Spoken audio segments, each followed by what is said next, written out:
ওম সাইৰাম ভক্তি কৰ্ম আৰু জ্ঞান কি সুন্দৰ উপমা আমাক দিছে সাই সৎচৰিত্ৰৰ প্ৰথম অধ্যায়ত গোবিন্দৰাও ৰঘুনাথ দলকাৰ বাবাৰ মৰমৰ হেমত পন্তদেৱে তেখেতে প্ৰথম অধ্যায়ত উল্লেখ কৰিছিল হে এটা 1910 খ্ৰীষ্টাব্দৰ এটা পুৱাত তেখেতে গৈছিল শ্ৰীদিলে আৰু দেখিছিল বিভিন্নজন জনগণৰ সন্মুখত বাবাই বহুতখিনি ঘেহু লৈ হিয়া বানি আছিলে জাতত কিন্তু তাৰ পৰা চাৰিগৰাকী মহিলাই আহি সেই বাবাৰ হাতৰ পৰা জাত টানি আনি কৈছিল যে বাবা দিয়া আমি তোমাক সহায় কৰো বাবাই প্ৰথমতে নো কৈছিলে কিন্তু পিছত ওকে কৰা দিলে দিয়াৰ পিছত প্ৰতিজন মানুহে অবাক হৈ চাই আছিল বাবাৰটো কোনো পৰিয়াল নাই ইমানখিনি আটা কৰিব কি আৰু চাৰিগৰাকী মহিলাৰ মাজতো হেতুৱে মনত খেলাই আছিল আৰু তেওঁলোকে সুন্দৰকে ঘেহু ভিহি শেষ কৰাৰ পিছত চাৰিগৰাকী ভাগ কৰি লবলৈ ওলাল তেতিয়া বাবাই তেওঁলোকক খং কৰিলে আৰু ক'লে যে যোৱা সেই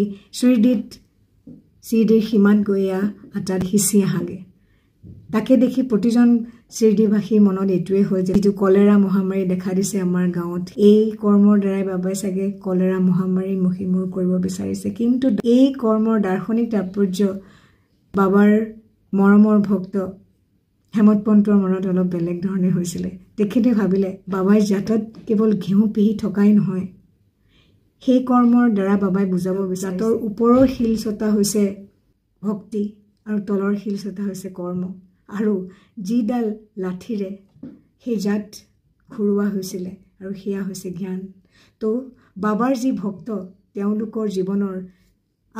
আগৰ জীৱনৰ এই জনমৰ সকলো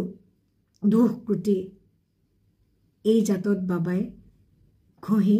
বাবাই পিহি সকলো শেষ কৰিছিল সকলো ম্লান কৰিছিল যোনে সৎচৰিত্ৰৰ প্ৰথম অধ্যায় পঢ়িছে তেওঁলোকে নিশ্চয় জানে